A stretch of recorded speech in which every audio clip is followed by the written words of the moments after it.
Hey everyone, welcome back to Mechanorn. You know how it usually goes down. I have Jared with me. You know why you're here, for the mechs. Yep, cause chicks dig giant robots, don't you know? Yeah. And yeah, we jump right into Aldno Zero Season 2. Yep, episode 5, The Turning Wheel Conspiracy Dawn on this episode. A lot of stuff going on with Inaho this week. Him and his sister Yuki meet face-to-face for the first time ever since the events of the ending to Season 1, and as knowing what we know about Inaho, the conversation went just about exactly as you would have expected. That he's very much a guy. There's a no nonsense kind of logic element to what he's thinking about and what he wants to achieve. And Yuki is saying that, you know, you're not I didn't want you to be a soldier. I became a soldier so that I could protect you. And Inaho just doesn't really return the feel. It doesn't seem like he's truly realizing how Yuki feels about it. He's just a man on a mission. Yeah, I have a problem with that whole thing. It's just like, it's their creator's way of saying, oh, they want to make her relevant to him. And it's like, I want to be a soldier on that, but I'm like, well, you kind of failed at that. I mean, Season 1, you didn't do a whole lot, in my opinion. I mean, you did save all those kids, that was great, but as far as the brother-sister relationship between them, I don't feel it. They feel more like strangers, like they're just... I mean, I'm not expecting her to be like a brocon and be all worried about him, but it's like, I don't feel anything between them at all. Like, I don't feel like she wants to protect him and anything. I'm like, I don't really see that, but... And then I think she kind of got mad. Not mad, but she made a comment about the princess. He's doing it for her and stuff. And he was just like, he knows it's not her and all this. So. Yeah, I agree completely about that. About the whole not feeling the excuse me, not feeling the relationship between those two. They feel so disjointed. Mm-hmm. They feel like there's nothing that I see of these two characters at any point in the series that makes me think, oh, that's something Yuki would do, or that's something Inaho would do if the other person was involved. Right. They're very different. They could have done easily, threw in some things of flashbacks of them as children. Her watching him when the parents died and all that stuff. So it's like, they could have done that and it would have made me feel a little bit more for them. But right now it's just like, two people passing each other in the hallway. It doesn't really feel like there's anything hard. Yeah, it's not good character development. That and you have your typical slow quiet response. I almost feel like she could get a better response out of a brick wall or something. Yeah. Than Inaho, but I know that's the people defend that. It's just how he is. But whatever. Yeah. It's the episode, like, I'm not a. I have problems with characters in anime that just don't show any vulnerabilities. I think there are some female characters in anime that are kind of written that way, and they're kind of frustrating to watch. I'm feeling that a little bit with Inaho in this series, that there's just no vulnerability other than the fact that he got shot in the eye, but then was quickly given an eye that suddenly ups his power level. True. And you can do the quiet silent character easily. I mean, Gundam Wing did Hiro Yui. He was kind of the same way, but he was an asshole. But he still was a likable character, even though he didn't speak much. I mean, but I don't know. Maybe it's just the new age, not really getting it right.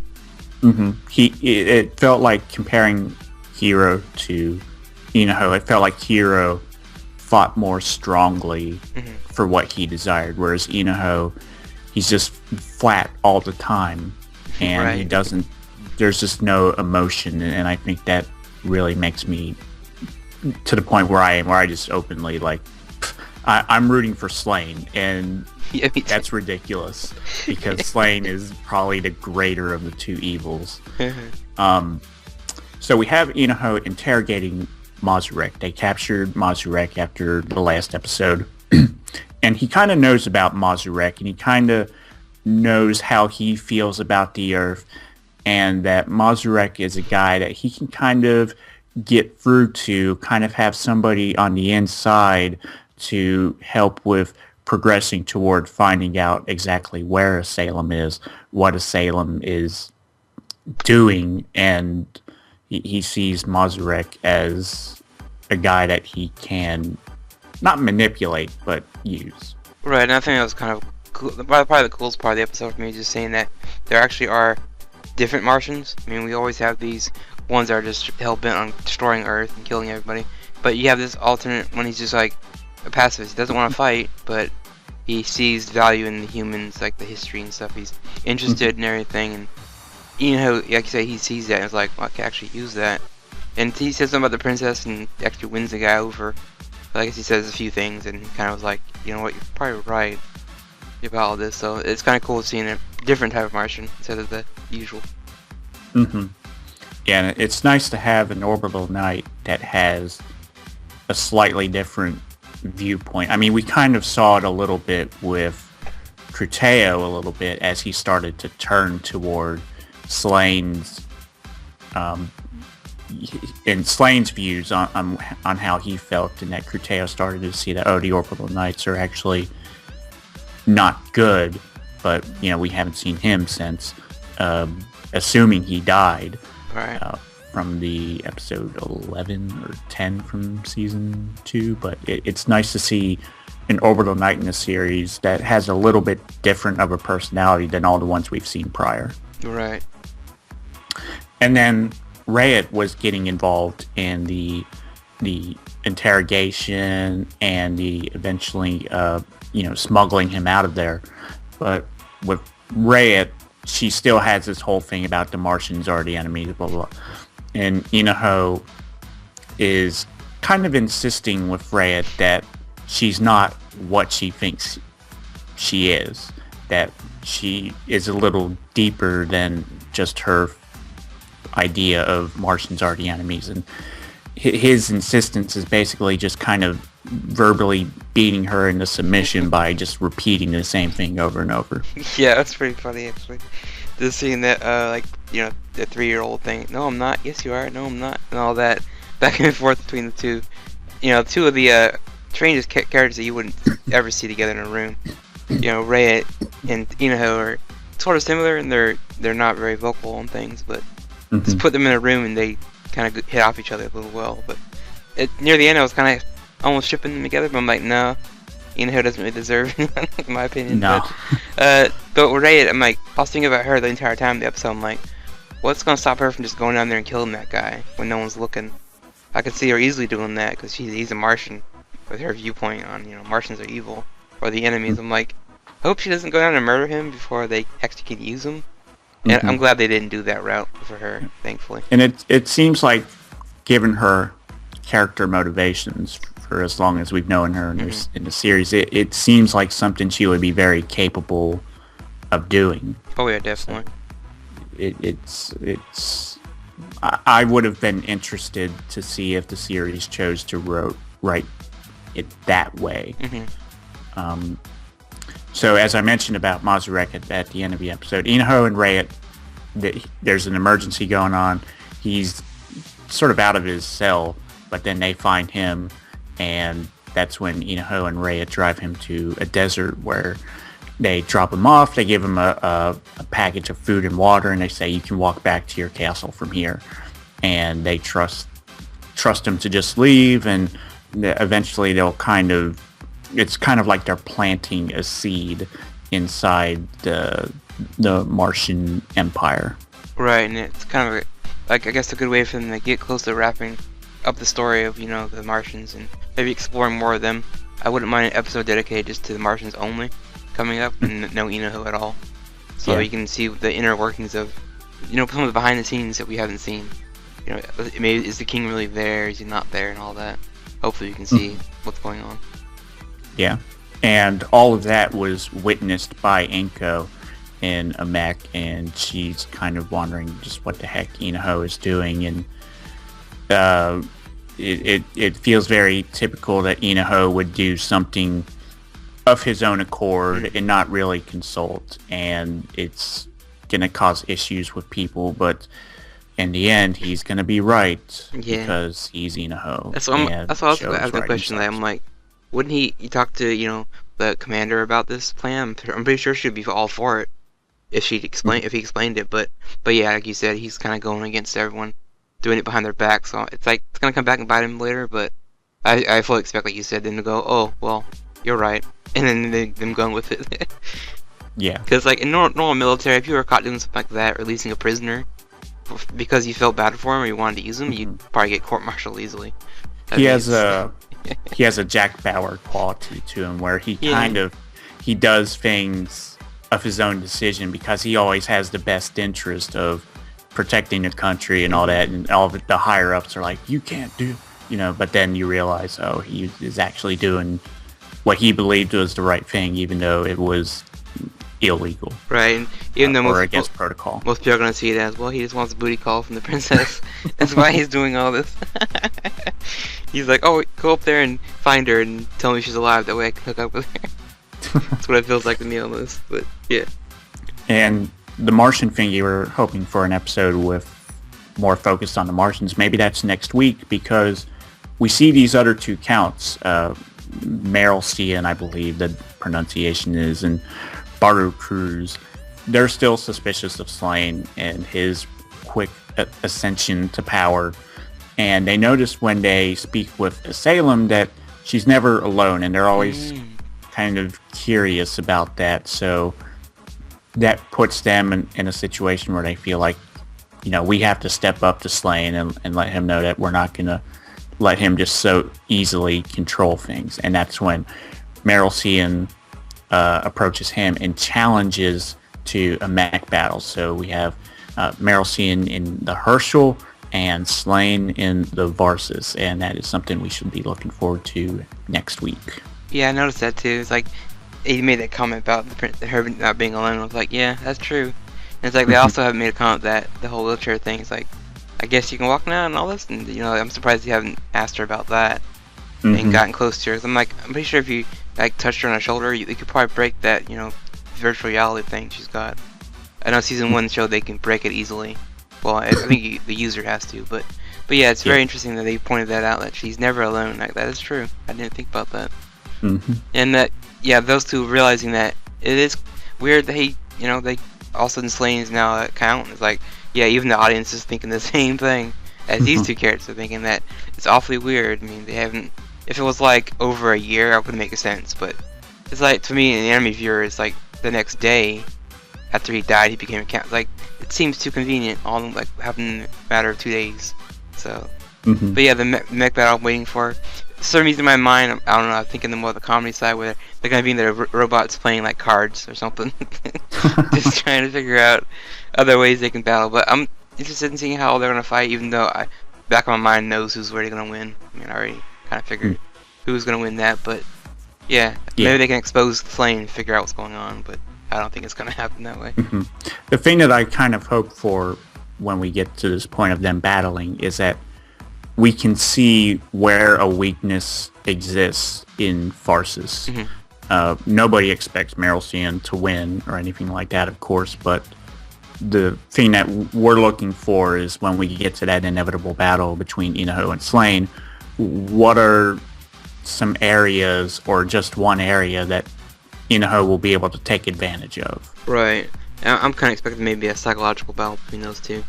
Them saying a comment to him, or like something about the princess, and that makes him mad and throws him off, and then gets the final hit. It might be the same thing with this one, where they mock him for being Earthling, or Terran, and it might get to him. Maybe he has a rage issue, so maybe we might, like you said, maybe we might see a flaw in Slane, what ticks him off, and they can use that to exploit it later on.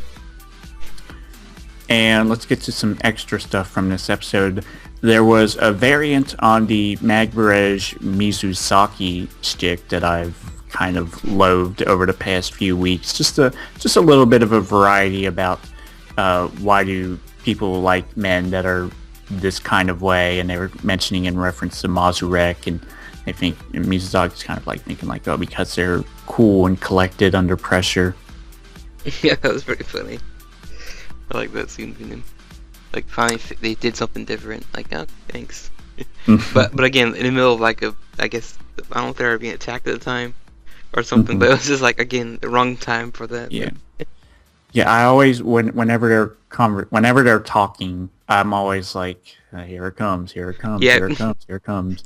It's kind of frustrating to watch, actually. If you just marathoned it, you could because, do a drinking game out of it. Every time they mention yeah, I could. her, needing a boyfriend, take a hit.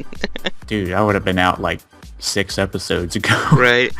Every time Inaho's on screen, take a Oh my goodness, that's murder, Fosh.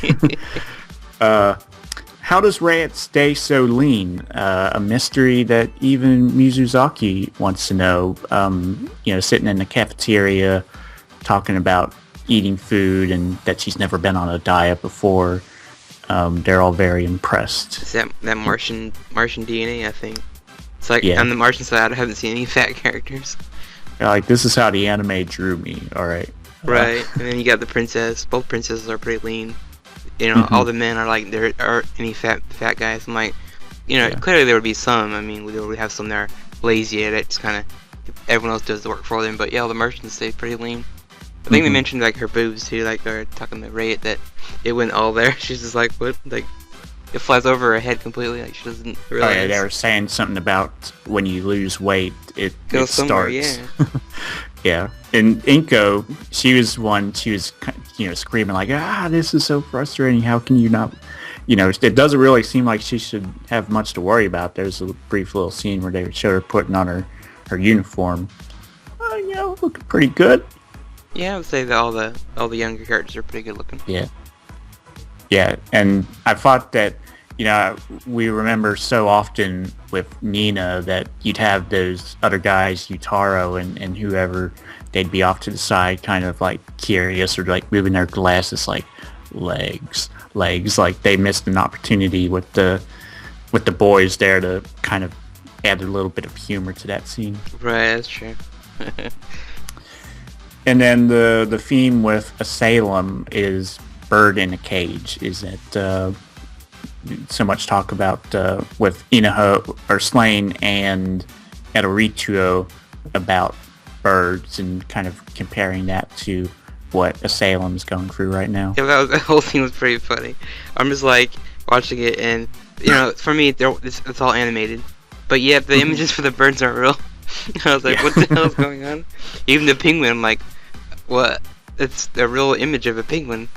I went to Google and just hit birds, and then all these images, and then he's just talking about them, and then it's a weird scene. But yeah, the whole thing with the bird in the cage was like drilled in our skulls this week. Cause it was like, we're gonna use metaphors. Like, what are you guys trying? It's not. This ain't penguin drum. It's not. You don't gotta do that heavily thing. But I guess it's more like a overall princess theme. When the princess walked in a castle somewhere. It's like kind of just anything to state restriction of freedom. Pretty much.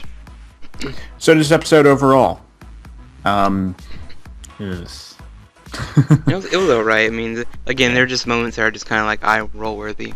You have talking to his sister, and you have the whole thing at the endless lane. You got down to a duel. It's just stuff that you can see coming a mile away with some of this, the way they set things up. And then, like I said, the best part was easily the other guy, the Martian going to be a spy for them. It was probably the most interesting part they've shown this week. Yeah, I'm most interested in him too, especially considering that you think about all the Orbital Knights we've seen, 2 episodes and then they're dead.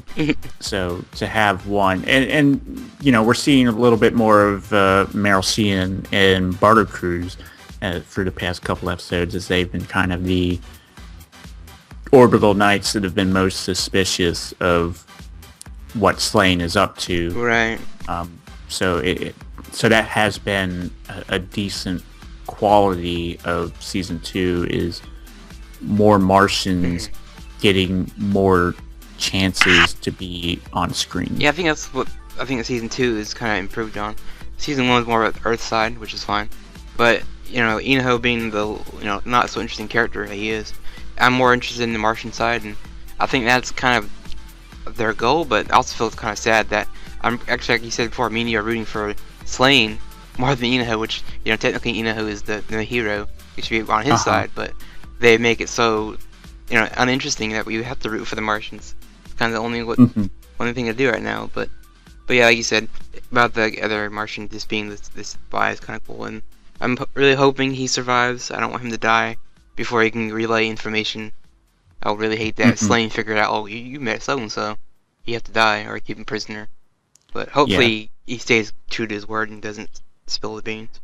I feel like the more time they spend with Mazurek as a character, the more likely he is to die.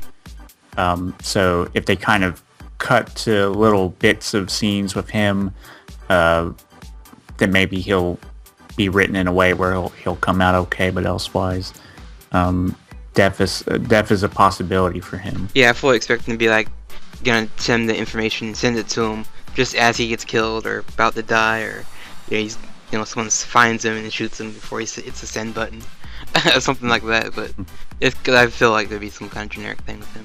But yeah, it's interesting. All right, and that has been episode 5 of All Knows Zero Season 2. Let's go on to GBF Try 17. Yep, 17. The old haunted castle trap, which is a weird comical episode for me, and yeah, I don't know, I found it funny. But anyway, it's basically I guess starting with the SDR team, which is the trio of 3 little kids with blue hair. But I guess you could call it the triplets. They're kind of creepy. They come off that way anyway. No, they're not. But they, their battle was kind of interesting with them. They go to this castle later. But the beginning part was funny with Sekai's kind of sitting alone when he's talking to Shia from the last episode. And, he's talking to her about things, and she wants to build him a gunpla and help him out, but he doesn't really want that because, obviously he wants his gunpla. And, they're both kind of hitting off with Hoshino's kind of watching them. She's getting a little jealous that she thinks she's talking about something else, like confessing and all this. Yeah, that was a really funny opening scene, and just how it turned so much. You have Fumina, getting a little jelly, and then Gyanko coming in, and then these kids, and all of a sudden you have Shia and Gyanko standing up for Sekai, like, the build fighters, the Tri Fighters are gonna win. Yeah, and they're like holding hands, like, we're gonna win this, and Hoshino's like, wait, that's my line, and you're not even on my team. I missed my chance to come in. Right, she missed the chance. There was a funny line for that I talk about making a scene in the streets. I'm like, they're not in the streets though. They're by all these trees. But yeah, it was just funny. That was funny seeing Gakko kind of run in there, and her and Shia kind of, I wouldn't say bonded over that, but they kind of maybe hit it off a little bit. But I can tell as soon as those 3 leave, they're gonna be back at each other's throats. So, and you have Sekai he just has his harem. It's just amazing how everyone just, especially females, are drawn to him. And then you get a little thing with the SRD team kind of, I guess, studying the other team and taking apart everything they do, and I guess that's part of their strategy. Even in the training episodes where they're kind of they're analyzing and watching these people train and fight, so they have kind of an edge on people, but not really. I mean, all they know is the mechanical side of things. Yeah, it's not exactly different from what we've seen in the past. Like, there's that one team in the regionals that went up against the Tri Fighters, and they were talking about studying their every move. That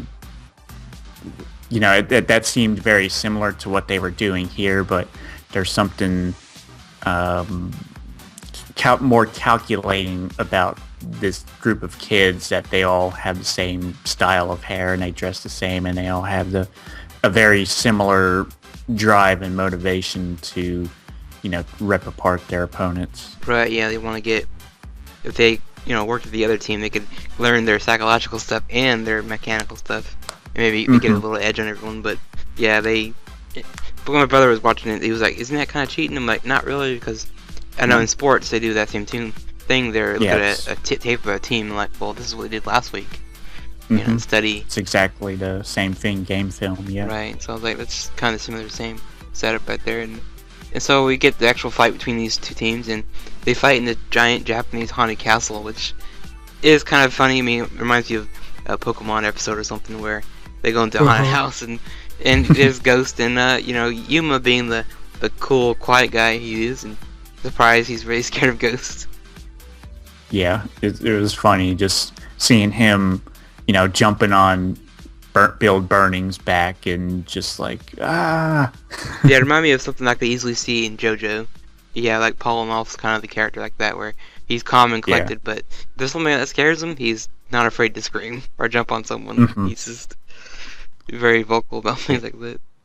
Yeah, and you mentioned Paul Nareff. It's interesting that, Yuma, his personality in the case of comparing to JoJo would be more like Kakyoin, maybe Abdul. Uh-huh. So seeing Yuma being the one, freaking out and getting scared is funny. Right, it's like, usually, in the back of your mind, you probably think Hoshino would be the one scared of ghosts, but he's just like, no, you're an idiot. Like, and just seeing the Gundams do that, like a comical thing, to jump on top of each other like that, is very out of Gundam characters. That like, is funny. You would never see that in any Gundam at all. So just seeing him add like a twist on the Gundam that maybe there's a little bit of personality in them, just by them doing a motion like that, is kind of funny. Mm-hmm. And so I guess the plan for them is to split the team up and I guess drain the energy of Build Burning with this weird anti-gravity / energy drain weapon. It's very strange what they used. Yeah, it was like they linked the SD Gundams together, and it basically created this bubble that was pushing Sekai and Yuma to the ground and made sure that they kept Fumina separated from them.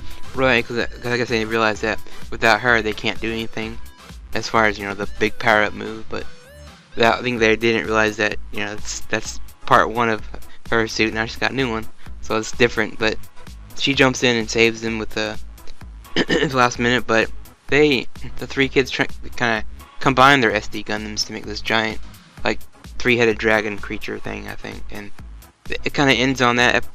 After that, with them just kind of staring at this dragon, and I guess everyone in the audience kind of was surprised, and even Meiji, I think, said something about it, that it's pretty powerful. They combine three like that. Mm-hmm. And I forget what the name of it was called. It was something complicated. It was like 2 dashes or something, but yeah, it did look really big, and it adds a new dynamic to the battle. Right, because last week we had the same kind of thing with Monada or the team. They could 3 different suits fused into one, and it does triple the power, I guess you'd say, maybe, because it's obviously 3 suits in one. So it's kind of cool just seeing that them do that, but also like we've seen this last week, didn't we? Like the transforming Gundam is, it's cool and all, but we've seen it before. But it's nice. Yeah. And I'm interested in seeing how they fight next week, because that's really all we got in the episode, just them. And overall, like I said, it was more comical than anything. Mm-hmm. Yeah, it seems like we'll be seeing the Tri-Fighters having to combine in order to defeat the three-headed monster. Right, and it seems like, I was want to say, like, we must be fans of Super Robots. The creators.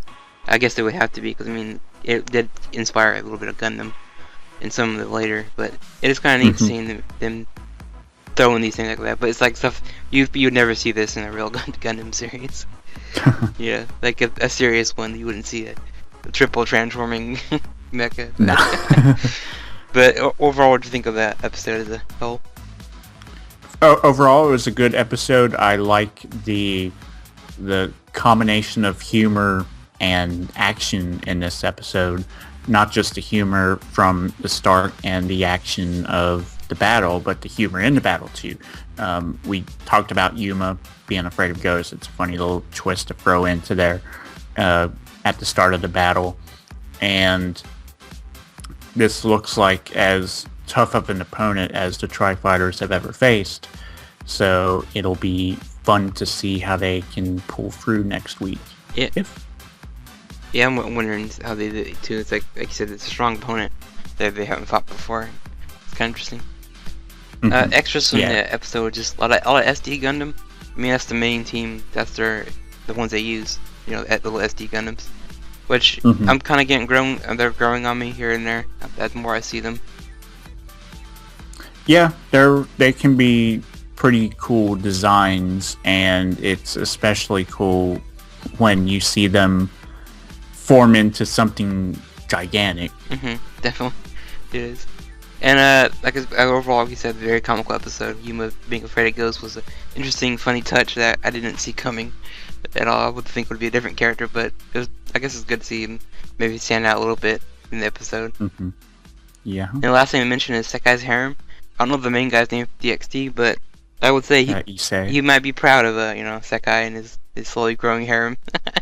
Mm-hmm. Yeah. But then he would be disappointed at how unaware or even disinterested Sekai seems to be in the harem. Right, yeah. That's true. It's all happening around him and he doesn't know it at all. This is true.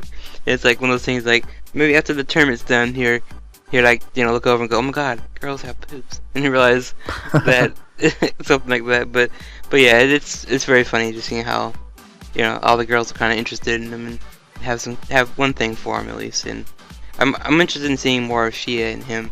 They kind of have that weird, I guess, team between them, weird thing between them. And her wanting to build a suit for him was like kind of interesting. But I know she's mostly wanting to see how powerful he can actually get. I think that's her goal. Yeah, I think with Yonko, it's obvious what her interest is in Sekai. And Shia, it's not as much because she helped him build the updated build Burning. But I'd like to see Fumina's be a little bit more out there. I mean, we all watch it and understand that she does like him, but it's just not as obvious with Fumina versus the other two. Right, and and we also need to know it's like it's still technically like more of a show aimed for the younger crowd, so they may not really explore a bunch of the romance, but it's always fun to ship characters together, no matter what series it is. If it's Gundam, it could be any series really technically. So it works. But next week is going to be, like you said, the part 2 of the fight. So maybe it might be more of the battle scenes instead of comical stuff, and maybe a progress to the final round with the Academy going against Team Tri-Fighters. Yeah, so we got 8 episodes left after this one. So you got to think about that might be 4 more battles, depending on how the bracket works out, and the fact that we're going to be seeing surely some other matches as the tournament progresses. Right, it's definitely true. And so we're talking about Cross Ange after this. Yep, Cross Ange episode 18, The Sea of Parting, is more of an episode where Ange meets up with the Aurora, which is the battleship submarine they had before the prison was destroyed by the dragons. And basically she meets up with Jill, and all the other girls are kind of excited to see her, except maybe Jill, who's more I guess mad or wanting to do her plan. So they have that still going on about the big plan to take over or take back their nation, whatever you want to call it. But so yeah, they spend a few days there on the ship and kind of get reunited with all their friends. Hilda and kind of gets a little scene with Ange in the shower, and they kind of do a little messing around, but not really anything. She's more curious about Tusk and her, if they've messed around or not. But Ange is pretty much like, no, we haven't done any of that, and probably not going to right now. But yeah, so the plan still is to attack the base and get back the embryo, but they changed it up a little bit. That Ange wanted to do a different plan for I guess team up with the dragons, what she wanted to do originally, but Jill has a problem with that and doesn't want to go with that. But after thinking about it, she kind of gets pulled into that. But her plan would basically, her new plan was to use them in a different way that Ange didn't like. So they would all dragons would probably end up getting killed because of that. So they want to change it. They felt it was kind of, Ange especially was like, no, I'm friends with those dragons. I don't want them getting killed. Then the setup was going to be the dragons would distract the enemy while the main team, the sub, would sneak in and go for the kill on the embryo, which Ange just didn't really like. Like I said, she was really against that idea, and almost to the point where she was just going to leave and not help them. But Jill kind of threatens her about that. But prior to that, we had Tusk. He laid these kind of weird mines or whatever in the ventilation system. And when Jill attacked Ange, because she went out, I guess, to fight her, it wasn't going to help, and yeah, so Jill was going to just kill her and take the Vilcus and do the mission. But yeah, it's kind of weird that happened. and she was choking Ange, and Tusk uses the plan and gasses the area. I also thought they mentioned that Jill had Momoka hostage in order to persuade Ange to help them, and it was just kind of weird seeing that all these things led up to that, and then Jill kind of coming off as this, I guess, evil character. And Ange gets away, but all the girls are kind of knocked out by the gas, except for Tusk, Ange, and Vivian, who has masks. But Jill kind of, I guess, stabbed herself to keep herself awake, and she eventually caught up with Ange, and both of them kind of fight with knives for a bit until Ange overpowers her and wins. And I guess they had a little thing, if she wins, she could do what she wants to do, or if Jill won, she would stop and help her with her plan. But yeah, Jill lost that fight in about time, because I didn't. It's about time Jill kind of gets beaten up a little one bit here and there, because Ange has been taking her stuff for the longest time. Everything, her orders. It's finally time for her to take back and, stand up. So yeah, that. So now Ange is gonna go back to the dragons and kind of think of a new plan to, if they can team up with the remaining Norma and fight back against Embryo. So I think that's just pretty much the episode. I mean, not a whole lot's going on right now. They're still setting up the final battle between Ange and Embryo, which, to my surprise, in the preview for 18, or actually 19, they show Ange pointing a gun at Embryo, so maybe they're gonna get to it faster than I think. But yeah, I think after that she has to go back to her family and save them. I don't know, it's a weird preview they showed, so I don't know what's going on with Ange, and looking with her eyes going like fading out, so it's like Embryo's done something to her. Or maybe it's a flashback. I don't know, we'll find out. But extras, yeah, Vivian has a fan club. It's kinda weird seeing all these girls kinda flock to Vivian, and a few of the other girls kinda like, but I'm teaching you, and they kinda blew them off, like, nope. And I'm actually happy Tusk did something this time. He did the whole knockout gas thing, which is a pretty clever way of getting away, but again, it's like one of those things, like, how did he know all this was gonna happen? But whatever, it's fine. And they mentioned that when Ange said something to him about him being, or I think Hilda said something about him being a Norma, he was cut off mid-sentence, that he's like, but I'm not, or something.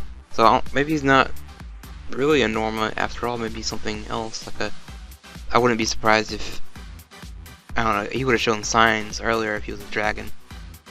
But yeah, I'm not too sure what he is. If he's not a Norma, if he's a mana user, then I'm not sure how Ange is going to feel about that. But I think right now, if she was revealed as a mana user, she wouldn't really care, in my opinion, because those two are kind of the pairing right now.